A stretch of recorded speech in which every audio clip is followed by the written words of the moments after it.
Berjalan.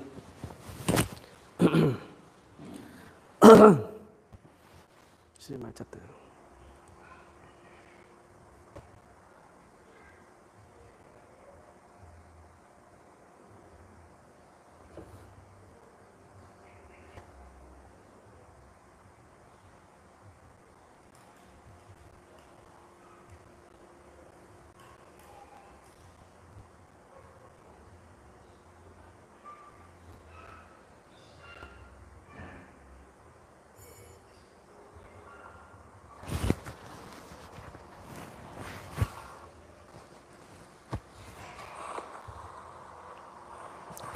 Cek suara, cek suara, cek suara, cek.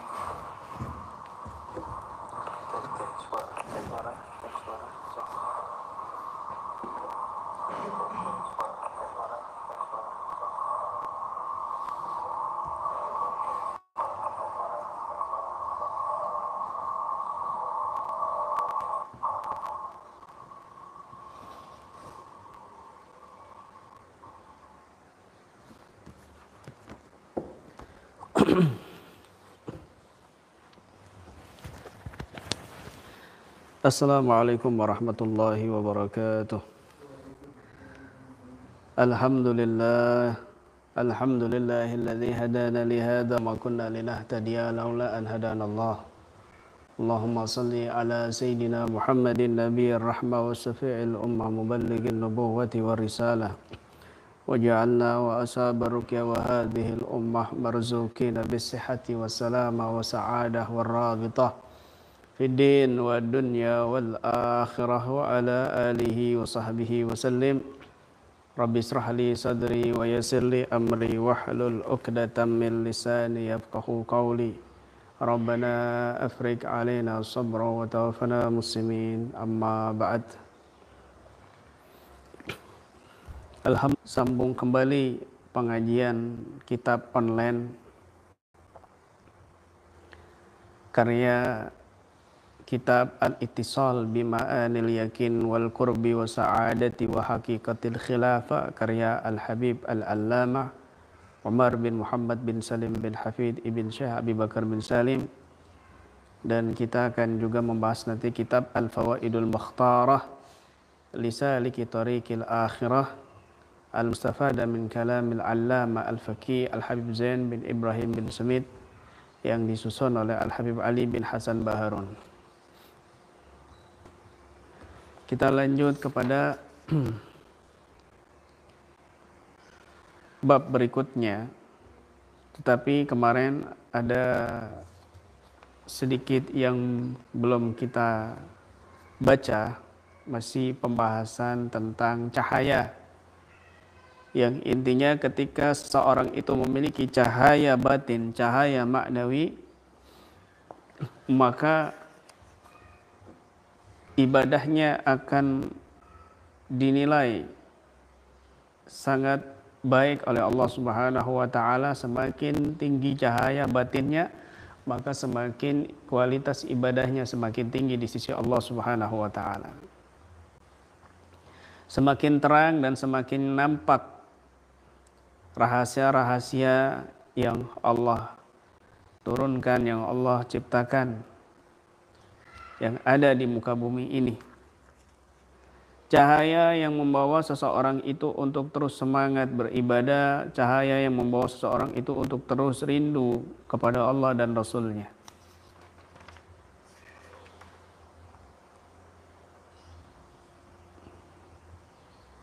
Dalam hadis Nabi mengatakan, innan nur idza dakhala sadra infasakat. Sesungguhnya cahaya itu jika masuk pada dada seseorang, hati seseorang, infasa, dia akan meluas. Faqila ya Rasulullah hal lidzalika min ilmin yu'raf, apakah hal itu ada tanda-tandanya?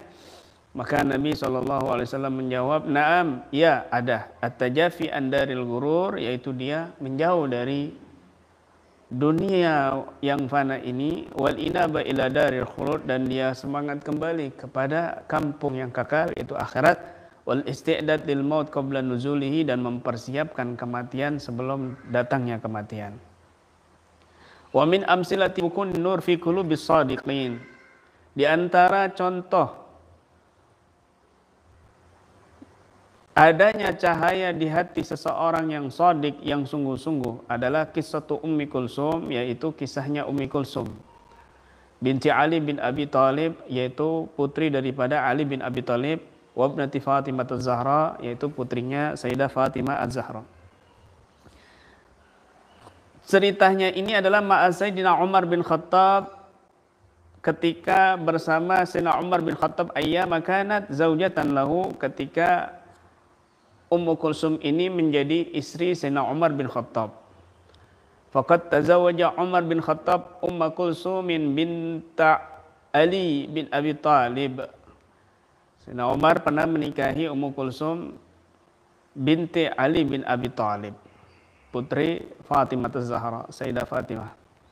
Faja'a ila ashabihi fada'u lahu bil barakah. Datang kepada para sahabat mendoakan dengan barakah.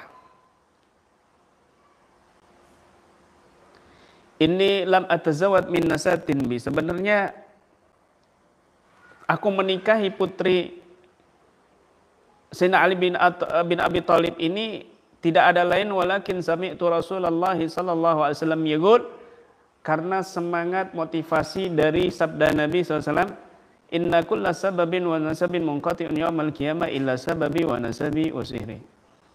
Setiap segala sabab dan nasab itu terputus di hari kiamat kecuali sababku dan nasabku. Umar bin Khattab termasuk orang yang dikecualikan yang bisa menikahi ahlul bait Nabi. Fa ahbabtu ayyakuna baini wa baina nabiyillahi sallallahu alaihi wasallam sababun wa nasab. Aku kepingin ada ikatan yang tersambung dan tidak terputus sampai hari kiamat. Wa kana Sayyidina Umar yunadiha yabnatal akramin. Makanya Sayyidina Umar selalu memanggil istrinya itu Ummu Kulsum dengan ya ibnatal akramin, wahai putri orang-orang mulia. Wa fi lailatin min layali khilafatihi, di malam masa-masa khilafahnya Sayyidina Umar bin Khattab, kana yaduru hawalil Madinah. Sayyidina Umar bin Khattab ini mengitari kota-kota, pelosok-pelosok kota di Madinah. Seorang presiden, seorang pejabat tinggi saat itu, pengganti Nabi SAW, berkeliling kampung, berkeliling kota. Untuk apa dia ngeliling-keliling kota? Yatafaqqadu ahwalan nas, untuk meneliti keadaan-keadaan warganya, rakyatnya, umatnya. Fara'a khaymatan. Lalu Sayyidina Umar bin Khattab itu melihat satu kemah. Lam yaraha fil layalil madiyah, yang belum pernah dilihat di malam-malam sebelumnya. Kok ada kemah? Sebelumnya nggak pernah kelihatan ada kemah di sini. Fadana minha, maka Sayyidina Umar mendekati kemah tersebut. Fasami fanada man bil khimah, maka Sayyidina Umar menyeru, man bil khimah, siapa yang ada di kemah ini? Fa kharaja ilaihi rajulun, maka keluar kepada Sayyidina Umar seseorang. Faqala lahu Umar, maka Sayyidina Umar mengatakan, ma kanat hadhil khimah mawjudatan huna. Faman antum wa min aina ji'tum? Kemah ini sebelumnya nggak pernah ada, baru ada sekarang. Dari mana kamu? Siapa kamu? Siapa kalian? Dari mana kalian datang? Qala na'am ana minal badiyah wa qad istaddal amru alayya. Ya, saya ini dari pelosok kampung desa yang jauh. Wa qad istaddal amru alayya, aku benar-benar kesulitan kondisiku wahai Sayyidina Umar, wahai seseorang. Faqurbuna minal Madinah, maka kami mendekati ke kota ini, liyasilana rifdu Umar, supaya kami bisa sampai kepada rombongan Sayyidina Umar bin Khattab. Li'annahu yatafaqadun nas, karena saya dengar Sayyidina Umar bin Khattab itu selalu mencari-cari warganya, rakyatnya, keliling-keliling setiap malam. Walakinni asma'u aninan wa waja'an wasatal khimah. Maka Sayyidina Umar mengatakan, aku dengar jeritan di kemah ini. Faqala lahu rajul, maka orang itu yang keluar dari kemah mengatakan, imdi fi tariqik ya hada khairun lak watrukna fi halina. Sudah, kamu jalan aja. Ini lebih baik buat kamu. Tinggalkan kami dengan keadaan kami seperti ini. Maka Sayyidina Umar, ini orang nggak tahu kalau itu adalah presiden. Orang yang ada di kemah itu tidak tahu kalau yang bertanya itu adalah Sayyidina Umar bin Khattab sendiri. Maka Sayyidina Umar mengatakan, la atrukukum illa an a'rifakum wa a'rifa kaifa usa'dukum. Aku nggak akan meninggalkan kalian sampai kalian memberitahuku gimana aku bisa membantu kalian. Faqala rajul, maka orang itu berkata, ya hadza wa pemuda, hadza sautu zaujati, ini suara istriku yang tadi jerit-jerit nangis, itu suara istriku. Qad ana waktu wiladatiha, sudah waktunya dia lahir, sudah waktunya dia melahirkan. Wahyal an tatawajja, istriku ini sedang kepedihan, sakit. Faqala Umar, wahal indakum min nafaqah, apa kalian punya biaya? Faqala rajul, la, aku enggak punya biaya wahai pemuda. Faqala Umar, hal indaka imra'atun tuwallidu imra'atak, apakah kamu punya ada seseorang yang membantu kelahiran istri kamu? Faqala lahu rajul, la, enggak punya aku.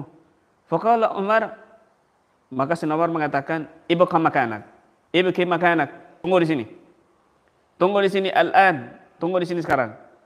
Wa sa'adhab wa atika binafaqah wa imra'atin tuwallidu imra'atak. Aku akan pergi dan aku akan datang membawa biaya dan bidan yang bisa membantu istri kamu.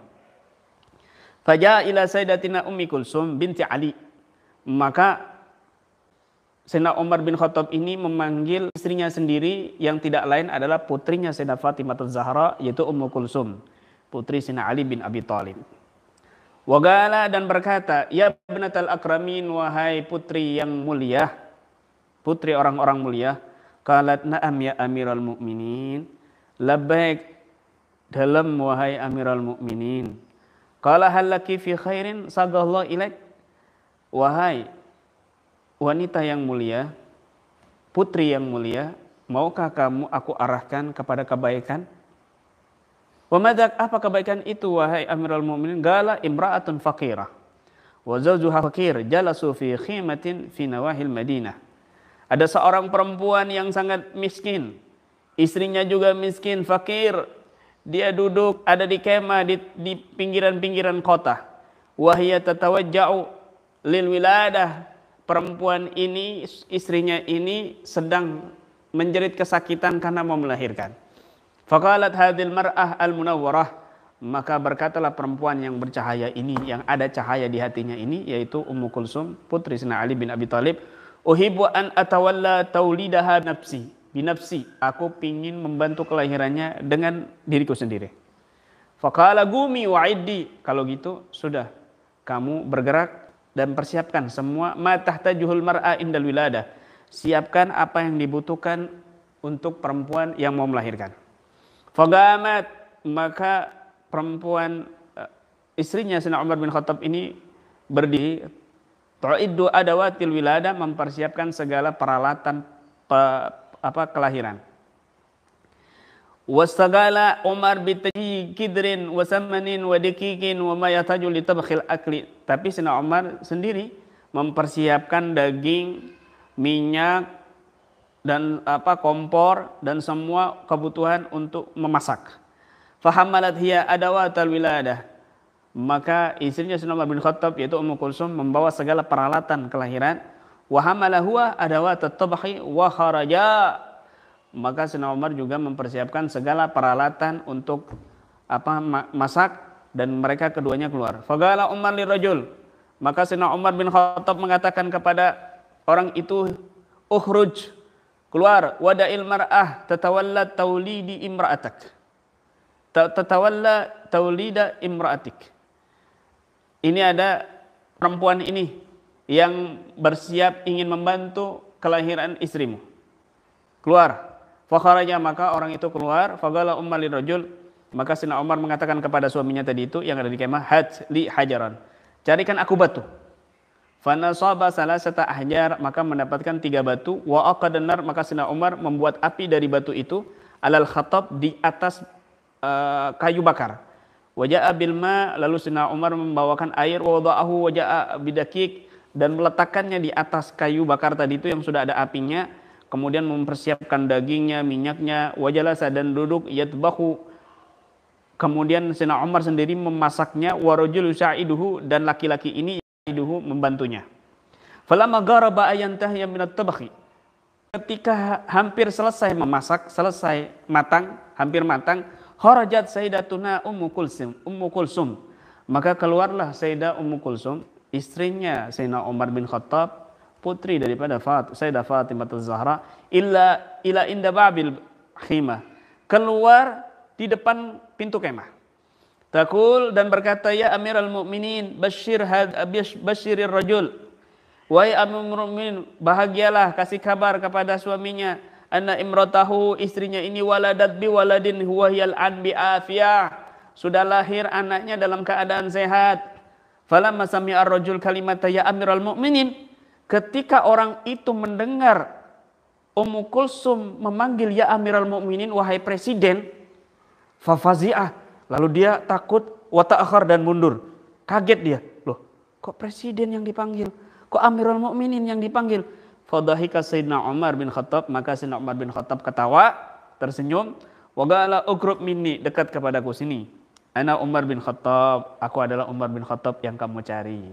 Wa qad nadija ta'am, ini sudah matang makananmu. Fakul, makan, anta wa zaujatuk, kamu dan istri kamu. Wa sa'ukhdil lakum nafaqatan lil ayyam al-qadimah, aku akan berikan tambah lagi biaya untuk kedepannya. Wahadi Ummu Kulsum, ini adalah Ummu Kulsum binti Ali bin Abi Thalib, putri daripada Ali bin Abi Thalib, yaitu istriku. Fabakar rajul, maka orang itu menangis. Wagala Amirul Mukminin wa bintu Fatimah Az-Zahra, seorang presiden, Amirul Mukminin, dan putri Fatimah Az-Zahra, putri termulia sedunia, yakununa fi khidmati, mereka ini membantu melayaniku, wa khidmatu zaujati, dan melayani istriku.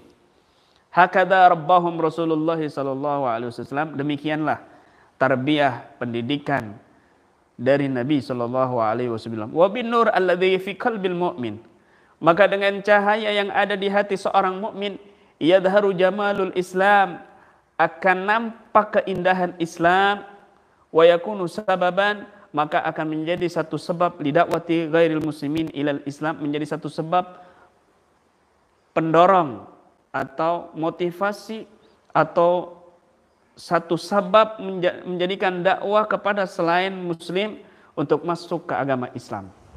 Inilah cahaya yang dijelaskan oleh Sayyidina Umar bin Khattab dengan cahaya maknawi, an-nurul maknawi, cahaya batin. Apabila dia ada di hati seseorang, di dada seseorang, maka dia akan bertambah kualitas imannya, takwanya, akhlaknya, pribadinya semakin mulia di sisi Allah Subhanahu wa taala. Alhamdulillah. Mudah-mudahan kita diberikan cahaya oleh Allah Subhanahu wa taala, tambahan demi tambahan sampai hari kiamat, cahaya yang tersambung dari guru ke guru sampai kepada Nabi sallallahu alaihi wasallam. Amin ya rabbal alamin. Kita lanjut kepada kitab Al-Fawaidul Mukhtarah. Ya, lisaliki tariqil akhirah, beberapa faedah-faedah yang terpilih untuk seorang yang menapaki jalan Allah, jalan akhirat, yang diambil dari kalam Al-Habib Zaid bin Ibrahim bin Samit, termasuk adalah kawan karibnya Al-Habib Umar bin Hafid. Mereka berdua ini masih hidup, ulama yang sangat luar biasa mereka berdua ini, termasuk Habib Zaid juga dijuluki, termasuk julukannya Al-Alamatud Dunya, seorang fikih seluruh dunia, seorang ahli fikih seluruh dunia. Ini nasihat-nasihatnya kita ambil beberapa bab, ya, tidak dari awal kita comot-comot bab-bab yang sekiranya kita butuhkan, sangat penting, mendesak. Kita bahas di sini pembahasan tentang Al-Qur'an, karena ini juga menyangkut tentang hal-hal yang berkaitan dengan ruqyah Ahlussunnah wal Jamaah nantinya. Al-Qur'an, fadlu qiraatil Qur'an, fadilah membaca Al-Qur'an. Qala sallallahu alaihi wasallam, Nabi sallallahu alaihi wasallam bersabda, afdalu ibadati ummati tilawatul Qur'an. Ibadah yang paling utama umatku adalah membaca Al-Quran. Su'ila Sayyidina Imam As-Sufyan As-Sawri rahimahullah ani rajul yaghzu ahab ilaika aw yata'allamul Qur'an. Faqala yata'allamul Qur'an li'anna an-nabiy sallallahu alaihi wasallam qala khairukum man ta'allamal Qur'an wa 'allamah. Ketika Sayyidina Imam Sufyan As-Sawri rahimahullah ditanya tentang seseorang yang berperang melawan orang-orang kafir, lebih dicintai kepadamu atau orang yang belajar Al-Quran? Maka Sayyidina Imam Sufyan As-Sawri mengatakan, ya ta'alamul Quran. Aku lebih cinta dan suka kepada orang yang belajar Al-Quran. Kenapa? Karena Nabi mengatakan, khairukum man ta'allamal Qur'ana wa 'allamah. Sebaik-baik kalian adalah orang yang belajar Al-Quran dan mengajarkan Al-Quran kepada orang lain. An Ubay radhiyallahu anhu, dari Ubay radhiyallahu an, al-husunu salasatun, benteng itu 3. Al-masjidu hisnun, masjid itu adalah benteng. Wa dzikrullahi hisnun, dan zikir kepada Allah itu adalah benteng. Wa qiraatul Qur'an hisnun, dan membaca Al-Quran juga benteng. Ini penting sekali. Ya, ini penting sekali. Nabi SAW mengatakan masjid itu benteng. Ada 3 hal yang menjadi benteng. Yang pertama adalah masjid. Masjid benteng daripada kemaksiatan di luar sana. Anggota tubuh kita jika pingin tidak bermaksiat, maka sering-sering iktikaf di dalam masjid, maka itu adalah benteng daripada kemaksiatan yang merajalela, terutama di akhir zaman saat ini. Benteng dari segala keburukan, benteng dari segala kejahatan, benteng dari segala mara bahaya dan bencana. Tapi semua itu illah yaduru. Ada asbab-asbab di mana kita juga dibolehkan meninggalkan masjid. Contoh misalnya adalah orang yang sakit, yang dia tidak bisa ke masjid, ada udzur, ada alasan. Atau kalau keluar masjid dia ada gerombolan teroris yang sudah menghadang, ataupun orang-orang jahat yang menghadang di sekitar masjid, maka kita tidak boleh ke masjid. Atau mungkin misalnya seperti fenomena saat ini, ada wabah, ada bencana yang mendunia, musibah, bala. Ketika kita berkumpul di masjid, mungkin akan tertular satu dengan yang lainnya. Atau mungkin bisa juga membahayakan buat keluarga kita misalnya, ya, karena wabah saat ini yang sudah mendunia. Kan sholat jamaah itu wajib, iya. Sholat jamaah itu fardul kifayah. Kalau ada satu orang yang melaksanakan sholat di jamaah di masjid, itu sudah cukup, yang lainnya tidak berdosa. Tetapi menjaga kesehatan, menjaga keselamatan diri itu hukumnya fardul ain.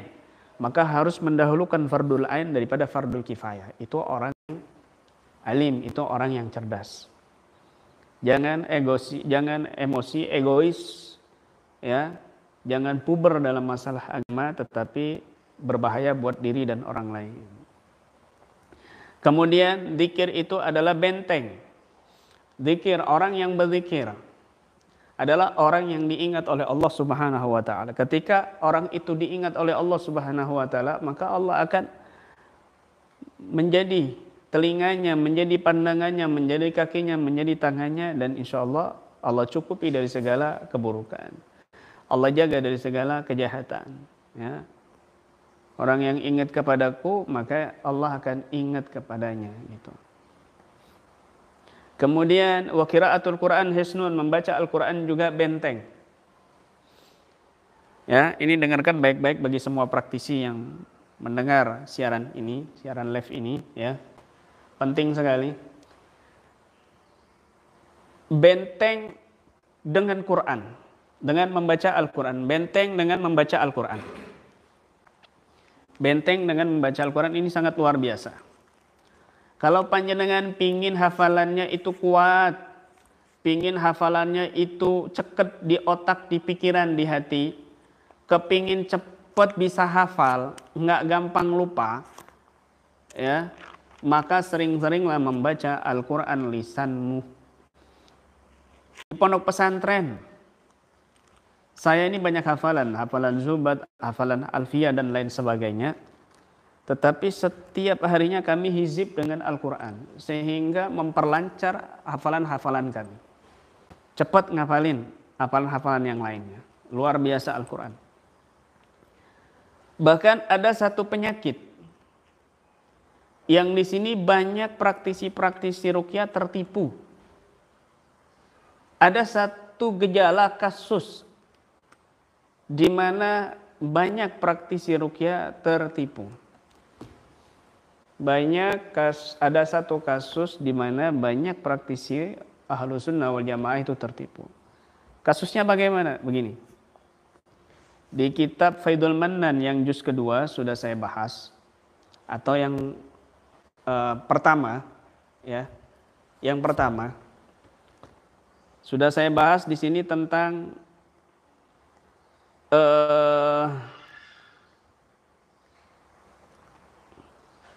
reaksi-reaksi ruqyah.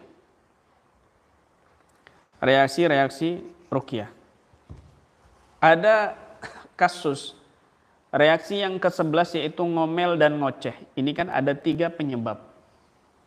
Yang pertama, kalau ada pasien di ruqyah kemudian dia ngoceh terus, dia ngomel terus, atau ada orang tua kita sudah tua, nenek kita sudah tua, terutama nenek-nenek ya paling sering, kakek-kakek jarang, atau kadang ibu kita, orang tua kita, atau masih muda lah. Reaksinya itu ngoceh, ngomel di rumah.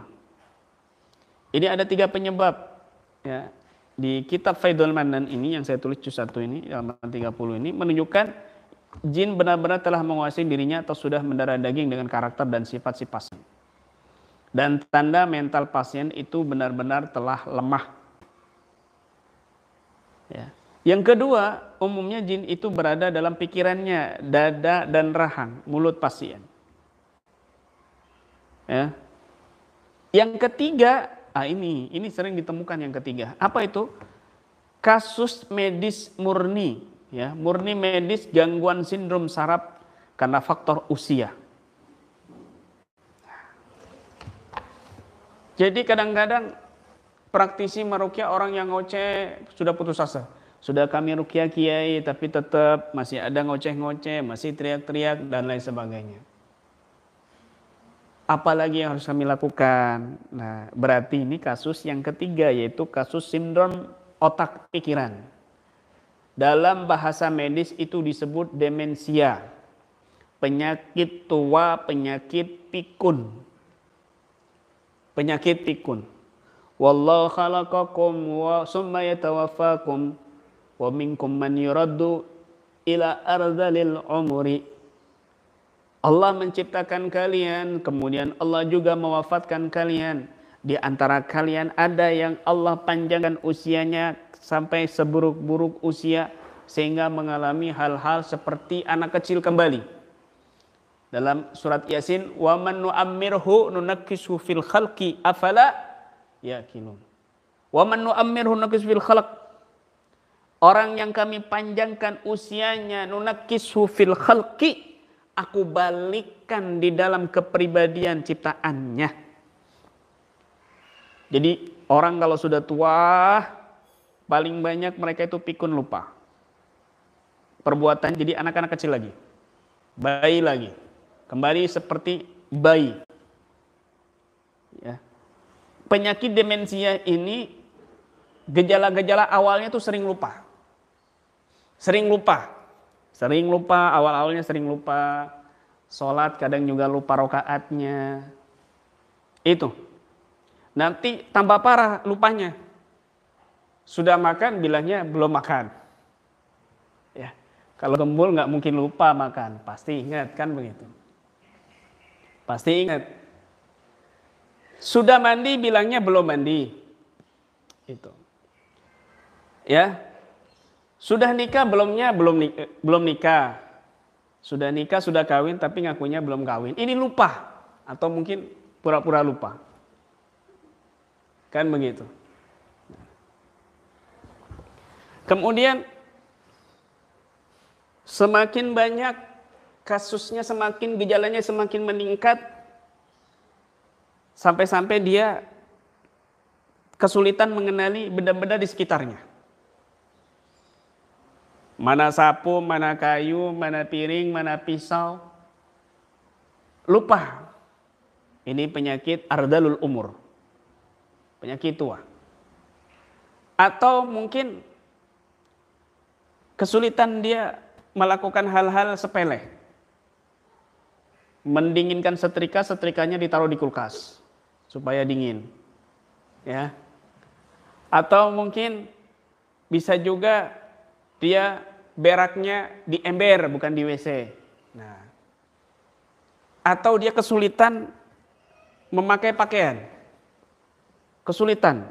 Yang buat kepala dibuat tangan. Atau mungkin pakai pakaiannya, bajunya sembarangan. Padahal salah semua, ditaruh-taruh. Atau lupa mana kanan, mana kiri.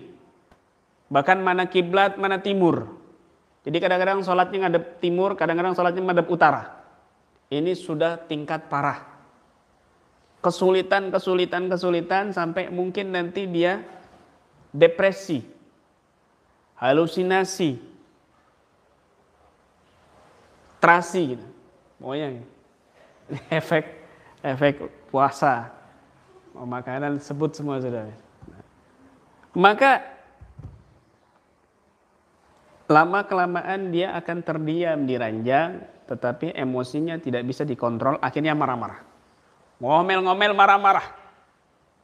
Suudon sama orang. Dikira orang datang, padahal anaknya dikira maling. Ngoceh-ngoceh. Kadang-kadang bertindak perbuatan yang kasar. Keras. Nah, ini bisa ada juga campur tangan jin saat itu juga bisa. Lebih berbahaya lagi ini. Lebih kuat lagi badannya, padahal tua. Padahal dia tiduran. Ketika diruqyah dia bisa bergerak. Bahkan bisa orang 3, orang 5 nggak kuat megangin. Ini sudah kecampuran. Campuran gaib. Atau bisa juga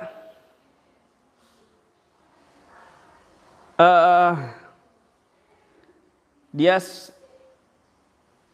melarikan diri, tidak betah di rumah, dia ketakutan. Seolah-olah di rumahnya itu berbahaya. Atau ada memori di mana memori lama itu keluar lagi. Sehingga yang diingat itu memori yang berkesan saat dia muda. Misal dia punya anak lucu sekali. Imut, ganteng.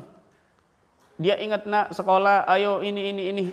Padahal anaknya yang sekarang sudah punya cucu. Yang diingat selalu dia terus ngucapin itu terus. Padahal anaknya sudah punya cucu. Nah, ini ada satu memori yang mencuat. Tentunya memori yang berkesan di hatinya. Nah, penyakit ini juga berbahaya. Makanya Nabi SAW berlindung daripada penyakit ini. Allahumma inni a'udzubika minal jubni wa a'udzubika an uradda ila ardalil umri wa a'udzubika min fitnatid dunya wa min fitnatil akhirah.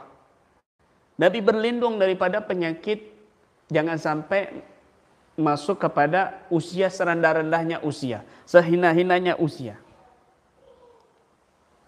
Ada orang yang sudah lanjut usia tetapi masih cerdas pikirannya, masih sempurna bahasanya dan lain sebagainya.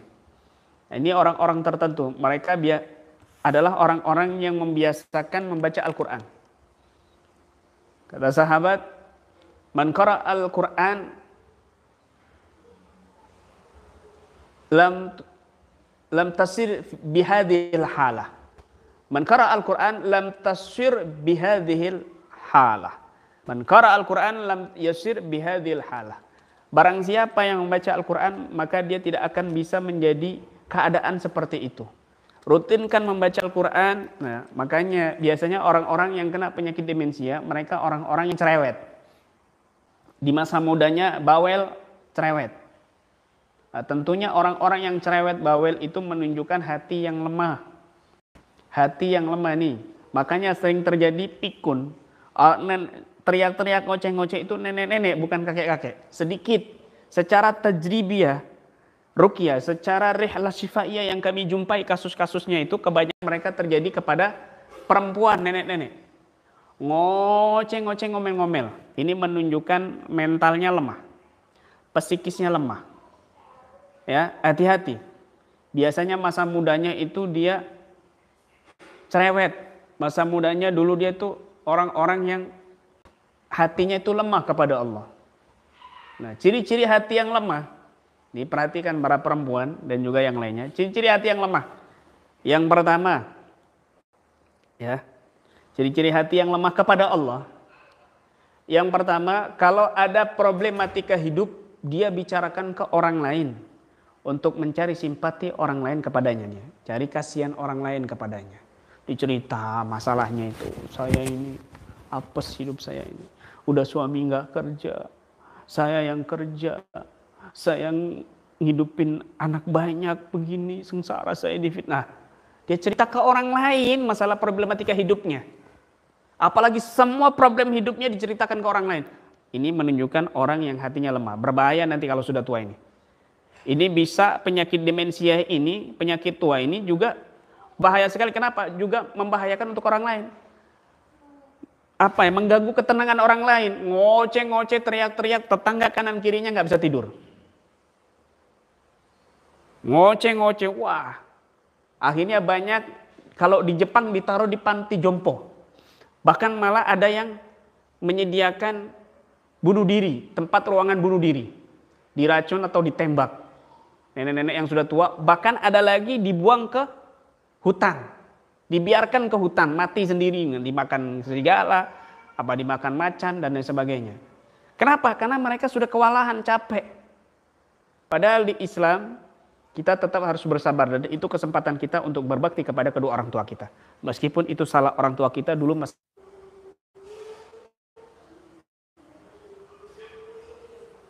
Yang kedua, segala aib dalam rumah tangganya itu diumbar ke orang lain. Berbahaya juga. Yang ketiga, tidak pernah menangis ketika baca Quran atau berzikir, tapi nangis kalau nonton sinetron India, drama Korea. Nangis. Tapi kalau baca Quran nggak pernah nangis. Kalau zikir istighfar, astagfirullahaladzim, nggak pernah nangis. Malah kepingin cepet dia baca istighfarnya. Tapi kalau nonton sinetron India dan drama Korea, teteng matanya keluar air mata. Awas, ini menunjukkan tanda orang yang hatinya lemah kepada Allah. Yang keempat, kepoan. Dalam bahasa kitabnya itu, bahasa tasawufnya fudulul kalam. Kepo. Ada apa-apa pingin tahu. Ada tetangganya beli cincin, udah tahu duluan belum nyampe rumah. Tetangganya ngapa-ngapain, dia pingin tahu. Yang dicari itu aib dan kesalahan orang lain, tetangganya. Semuanya itu dia kepo apa-apa. Ini menunjukkan hati yang sudah parah sakit dan juga lemah hatinya kepada Allah Subhanahu wa taala. Kemudian jarang zikir.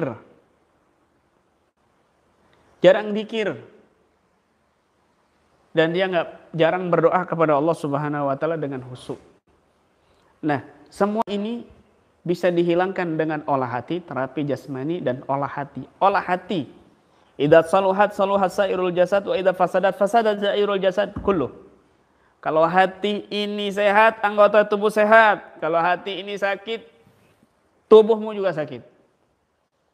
Dan nanti ketika usia tua itu berbahaya.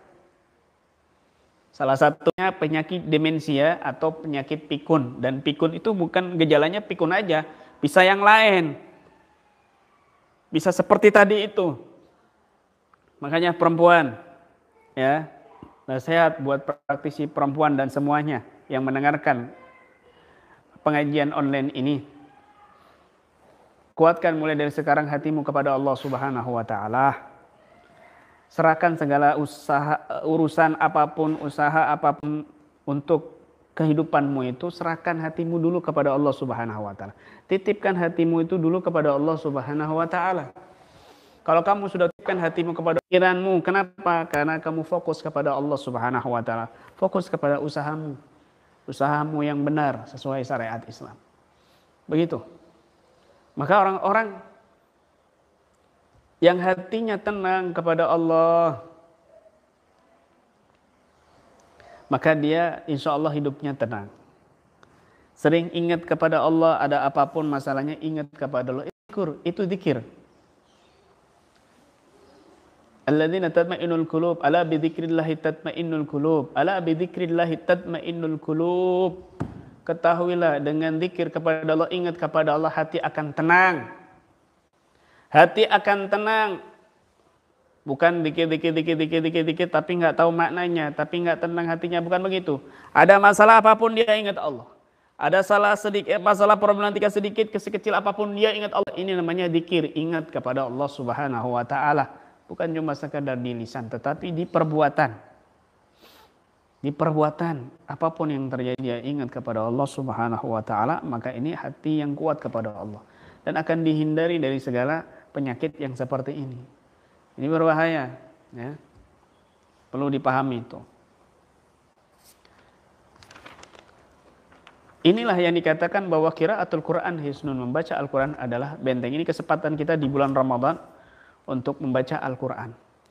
Kesempatan kita di bulan yang suci ini untuk menghatamkan Al-Quran sebanyak-banyaknya, untuk membaca Al-Quran sebanyak-banyaknya dengan tujuan ta'abbud, ibadah kepada Allah Subhanahu wa taala, dan juga niat kita tabarruk, mengambil barakah daripada bacaan Al-Quran kita.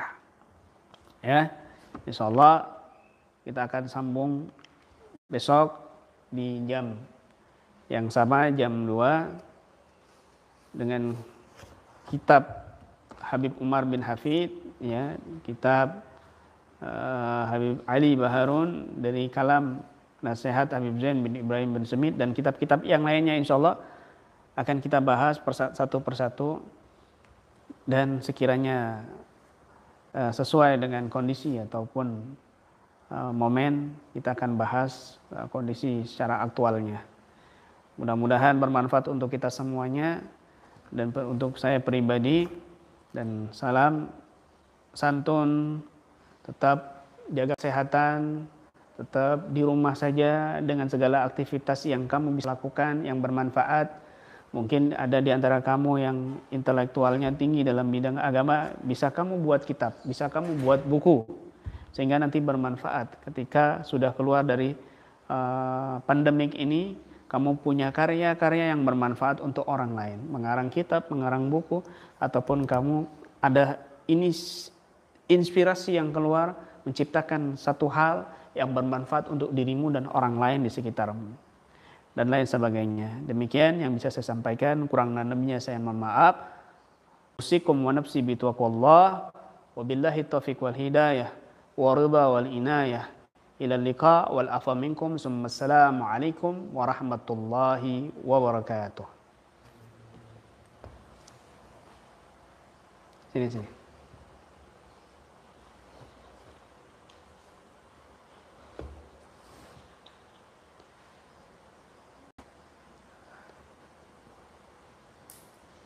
Awas nanti salah